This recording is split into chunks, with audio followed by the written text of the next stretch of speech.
On the Indian side, we have today Maruf Raza from Srinagar and General Bakshi from Delhi, Siddharth Nath Singh of the BJP from Delhi. On the Pakistani side tonight, we have Syed Pirzada from Islamabad, Farid Ahmad Malik of the Pakistan Tehreek-e-Insaf from Lahore, and Air Vice Marshal retired Abid Rao from Karachi. I want to ask you first, Marshal Rao, why this kind of defensive statement even before Modi has taken over? You know, this ultra-defensiveness reveals, in my view, a sense of guilt or fear, or maybe both guilt and fear, that you say preconditions don't work and will not even work in the future.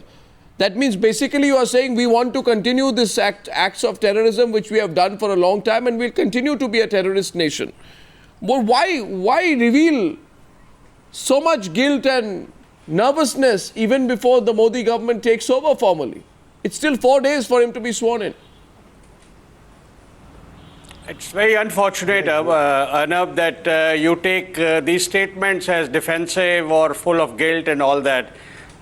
The problem is that Pakistan's all such initiatives of friendship and good relations with India have been stalled by your media more than the political parties. You should have rather seen that in better spirit. Mr. Nawaz Sharif, before he assumed office, after winning his elections, he still offered a hand of friendship. But then again, the response from Indian media, because then you had a weak government, Mr. Manmohan Singh, your media did not allow him to go ahead with that. And whatever he had agreed at Sharm el-Sheikh, he backtracked from that. What is the meaning of this phrase, that preconditions don't work and will not work in the future? Obviously, they're talking of precondition of terrorism. GD Bakshi is responding, and then Tariq Pirzada. What is the meaning of this phrase? Preconditions won't work and will not work in the future. Hey, Marshal, can I kindly respond? You know, Arnav, the preconditionalities are that terror will go on. We will keep killing innocent men, women and children. We will keep bursting IEDs in the towns and cities of India. We will keep spilling the blood of innocents, but you will have to talk. You will have to lump this and talk. I'm sorry, it's not a very friendly message at all. It is not an ethical message. But it's a message which is hidden. If the Pakistani armed forces are so itching for a fight. No, it's a message which is hidden. I'm saying it's a message which is hidden. Where, first of all, you say peace can be achieved through dialogue. Of course it is. The pursuit of peace is our topmost interest. Dialogue is in the mutual interest. Let's have peace, etc., etc. But adding that preconditions did not work and will not work. There is a dichotomy. No, this is a very defensive kind of statement. I wonder there is this dichotomy between their spoken word and their lexicon of action. They're contradicting Musharraf. Musharraf said in 2004, we will not use our soil. Pakistani soil will not be used for anti-India activity. Siddharth Nath Singh of the BJP. Before I go across to Syed Tariq Pirzada in Islamabad. Well, yeah. Okay. Arnab, I have three things to say. One, please allow me to speak. Please allow me to speak, sir. There are three things which I want to make quickly. First, you know, all this sound and bite that the peace should be there, borders should be made irrelevant, they're all good. Economic trade should go, barriers should be removed, they're all very good, but they cannot be the starting point of a dialogue. The starting point of the dialogue has to be what was signed as a joint statement between India and Pakistan in Jan 2004, which we all know that the Pakistan will not use their occupied as well as their own territory for sponsoring terrorism or training that. That becomes the start. Secondly, I'm a bit surprised, although we did disagree in Sharm el-Sheikh in 2005 of delinking by the outgoing government, delinking terror and talks. But 2005 to 2008, we did follow as a country, but you were the one who sponsored 2611. So don't say that there should be no precondition, but you spoiled that chance. Now, the third thing is, who's putting the condition? It is your ambassador, your high commissioner today has put a condition. Why? That there cannot be any condition. Yeah, why has he done that, Mr. Pirzada? So, I'm asking today. Air Marshal Rao says to me tonight, and he has a right to say that. He says to me from Karachi, I don't like your interpretation of what has been said. But Syed Tariq Pirzada, what is the interpretation? The only interpretation is that a nation which has supported terrorism consistently in the past, a nation which fails to hand over Hafiz Saeed, who has been labeled a terrorist not just by India but the United States and the United Kingdom and is a free man in that country, a nation which protects Dawood Ibrahim, right? That same nation, you know, fails to see the reality. Why are you getting nervous before Modi swearing in? Is it because he said that talks and terror won't continue? He said that to me in an interview. He said that to me in an interview. The diatribe is a little too long. Let me just get to the point. Look, here is the reality. I think my guest from India, and I just did another show, we are all being very unfair to the new Prime Minister of India. We are not giving him a breather to set his own agenda. His agenda on this issue was set in an interview where he said you are setting the agenda. Mr. Pirzada. May I just say something? Mr. Pirzada, you are setting the agenda for my Prime Minister. No, I'm not. You are setting the agenda. If you give me a second, let me say a couple of good words about him. Let me say a couple of good words about him. Look, 2 days before the result was announced, he gave a statement on Kashmir and the normalization of relations with Pakistan. And that was a good starter. You guys did not focus on that. He said to me, what you are doing is you are focusing on the statement of an ambassador that has no disputed We want to discuss the statement of the ambassador. You are trying to make a disputed element out of that. We want to discuss the statement of the ambassador. The point is, why is the ambassador saying your Prime Minister Mr. Pirzada, listen to me.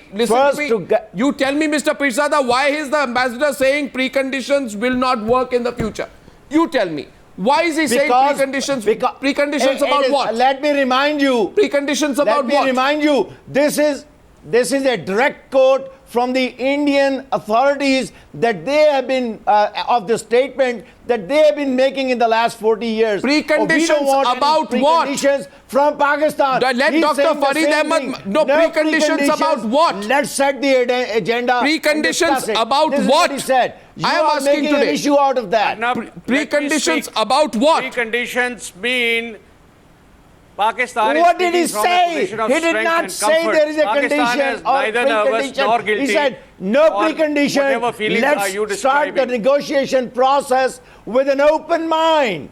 This is what the ambassador said. And I know Mr. Basit is a very decent man. The Indian mind is open, but it cannot be so open as to accept the slaughter of its citizens.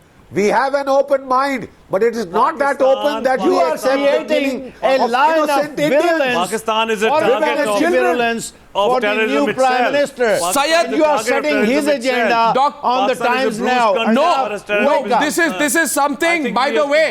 No, Mr. One second, Dr. Farid Ahmad Malik coming in from Lahore, leader of Pakistan Tehreek-e-Insaf. Farid Ahmad Malik, my question to you is, you know, talks and terror never go hand in hand. Have you forgotten the United States has insisted that talks with Iran also will be conditional? Internationally, globally, it is the norm that countries don't talk when there is violence and terror on one side.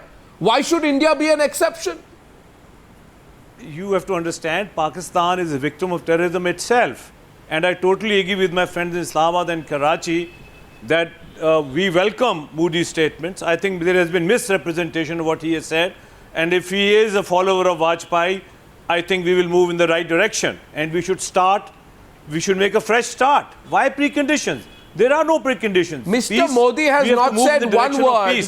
We have to. Mr. Modi has not said one word, but your government is on the defensive. My question is why? What we are saying is this, that we have moved, let's give doves a chance. Let's move in the direction of peace without any preconditions. I don't think there's anything wrong in that. Absolutely not. Why is there so much of absolutely not. There is a very strong view in our country that years of candy floss diplomacy of Manmohan Singh, who had some kind of a personal interest in ensuring that in his tenure, irrespective of how much national sovereignty is compromised, that he has to fulfill his own agenda with Pakistan, have led us to a situation where we haven't exerted enough strength vis-a-vis your country.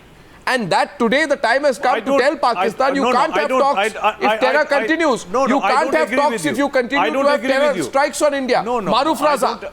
I don't agree with you. The point is that Atal Bihari Vajpayee, the leader of BJP, was an outstanding statesman, and we expect the same from Modi because he's from the same party. Well, I don't know the statesmanship of allowing talks after terror. One second. Can I come in here? Can I come in here, please? Siddharth, after Maruf. I'm sorry. Yeah, okay. Sir, please let me speak. Please let me speak. Firstly, many Pakistanis and many other diplomatic observers have quoted Mr. Vajpayee's example. But let's go back in history. Mr. Vajpayee extended a hand of friendship. What did he get in return after the Lahore visit? The Kargil misadventure of Musharraf. So, therefore, the Vajpayee approach is not necessarily what many other practical observers of India-Pakistan relations would recommend, myself included. Let me tell you the second thing. Mr. Modi, I've had the privilege of interacting with him on 1 or 2 occasions, and he is very clear, and that's what he said to Arnab, that the clatter of guns and bombs do not allow us the hearing space for talks. So therefore, if you want talks, then you cannot have the clatter of bombs and guns and all other kind of IEDs. Nobody wants that. And nobody wants that. Nobody wants that. Nobody wants that. Sir, hear me out. Nobody wants that. Sir, hear me out. Sir, nobody wants that. We all want peace. That Pakistanis, we have to move in the direction of peace. Sir, hear me out. Please hear me out. Now, Pakistanis always talk about Pakistan being victims of terror. You are victims of terror of the Taliban and other groups that operate on your western side. What about the Lashkar-e-Toiba, with which there is an arrangement of your security forces that they will not hit you, but they will hit Indians. It's a banned outfit. And therefore, they have been allowed the space. It's a banned outfit. Banned outfit, Hafiz. They've been allowed to be operate. Now, let me tell you something. Banned outfit? Banned outfit. I have a pretty good idea. I have a pretty good idea of the Indian pulse. You want talks with India, abandon terror. I'm not saying it. The world is saying it. If you can't abandon terror, there is no room for maneuver with India, and the window for you to extract nobody supports terror. Nobody supports terror. Is closing slowly and nobody slowly. supports terror. In a year or two, side. you will not have the strategic space we have to give peace a chance. Anything from India. And I think, so you want a peace arrangement. Moving in the right direction. Want a peace arrangement. Then let us talk. Let us talk outside of the terror machinery that you have built up and nurtured, which is a very sore point. We have Indians, not built up any terror and it's not machinery. me, it's everybody. All right. No, 1 second. I have to go. I think. No, 1 second. Mr. Pirzada. Mr. Pirzada, just a minute, gentlemen. I have to take a first break in 3 minutes. I'm putting a proposition up tonight to my guests from Pakistan. Just hear my proposition. There is a growing belief that whether it is I.K. Gujral, Atal Bihari Vajpayee or Manmohan Singh, these 3 prime ministers we have had some kind of a huge soft corner in which they believe that, we really need to go soft, really go all the way, suffer the humiliation, suffer the bombings, suffer all that Pakistan does because we want to go into the legacy as the prime ministers who did that handshake with Pakistan. Mr. Pirzada, a little bit of touch of reality today is this. That it is the expect from those who observe Mr. Modi that he will do the diplomacy of the great nations. He will speak to countries at a higher level as one of India being one of the leading countries of the world. So he'll be talking to Japan, China, the United States, Russia, and to the countries of Africa. He will not be Pakistan focused or Pakistan obsessed in foreign policy, which will give him, which will give him a far stronger maneuvering room. Modi may not be completely sort of upset tomorrow if Pakistan does not have talks. It is Pakistan which has to realize today that its position in the world will be compromised if India accuses it of being a terror factory and not improving on its own record. Therefore, the onus will be totally and completely on you in a Modi government situation. Mr. Pirzada, therefore the situations have changed, the fault lines have changed. The balance has changed, but you're not reading that change. You're not reading that change. Your government will have to respond to that change. Well, here is the answer. Your desire is to see your country at par with the United States. You want to paint the picture of an India which is a superpower. It already is, unfortunately Mr. a Pirzada. developing I'm sorry if it country hurts you. and has not attained that stature, number one. Number two, if you want to prefer your dialogue with larger countries, that does not hurt Pakistan.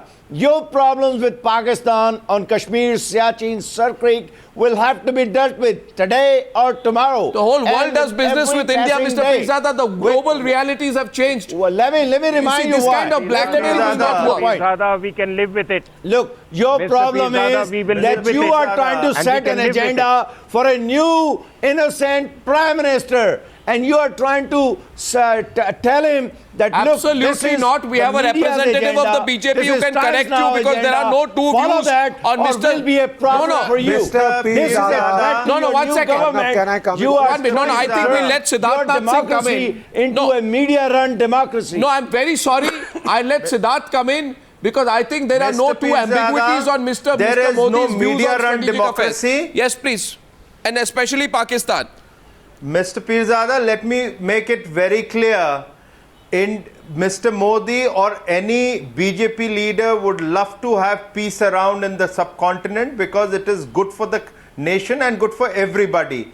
But it cannot be at the cost of beheading Indian soldiers. It cannot be at the cost of course, you it every cannot time be at the cost of beheading Pakistani spreading soldiers. cross-border terrorism. It has to be so equal. all these things You know, need to you be guys addressed keep- by you. You know, you cannot lay It needs the to be addressed foundation by you of than the foreign India. policy And this on position sheer will not allegations, change if you unfounded keep your rhetoric allegations. on with us. Your problem is you learn to be a diplomat, learn the diplomacy of engaging with India. We want a wider engagement, but we will be forced if you continue like this to have a robust you deterrent, want us to and that surrender robust on deterrent all will the be very major harmful issues for any and nation. then talk to India. No, Mr. That is the Mr. media's agenda. I Pirzada, think just a touch Mr. of Modi realism is to this wiser than debate. that. No, realism to this I debate, think the touch Mr. of realism is this. Modi will be wiser No, than no, that. no, Mr. Pirzada, the touch of realism is this. The Indian economy, you know, our large The touch of economy today. realism is Mr. that you are Pirzada, trying to set an Mr. agenda Pirzada, for a today new India's Prime Minister economic who has not strength been as one sworn of, in That terms is of a shame. Mr. Pirzada, fact is, I know it may hurt you, but India today, in terms of purchasing power parity, is among the top 3 or 4 nations in the world, right? So I am only putting a proposition which means maybe people will have to change their view in Pakistan. I'm going into a break. I raise the question here, and Siddharth Nath Singh, you can respond. If the Indian economy rises to 7-8%, and if India talks a different language of economic diplomacy with the great powers, what options will Pakistan have if the nature of diplomacy changes from a Manmohan Singh, I.K. Gujral, Pakistan-obsessed diplomacy to a diplomacy which is done between Beijing, New Delhi and Washington? What options will a smaller nation like Pakistan have in that context? I'm going to come back to that on the other side of the break. What's common between a 10-year-old government and a 14-year-old business news channel? Both get toppled by the people's favorite. CNBC TV 18, around for 14 years, has been voted out. ET Now, India's #1 business news channel.